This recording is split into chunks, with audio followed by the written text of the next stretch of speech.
Cake cutting ఎందుకురా? జనసేన గెలిచింది కదా అన్నయ్య. అదే మీకు ఓటకు లేదు కదా, ఎవరికి అందరు చూస్తే చిన్నపిల్లలే. ఓటకు ఉన్న లేకపోయినా జనసేన అంటే పవన్ కళ్యాణ్ సార్ గెలిచారు కదా, అదే చాలు మాకు.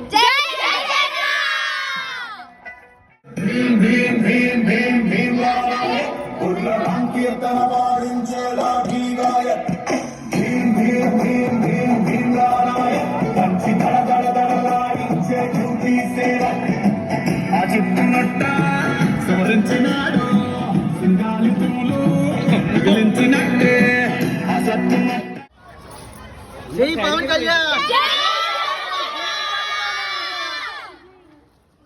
ఇటు ఎవరు అనలేదురా జై జనసేన.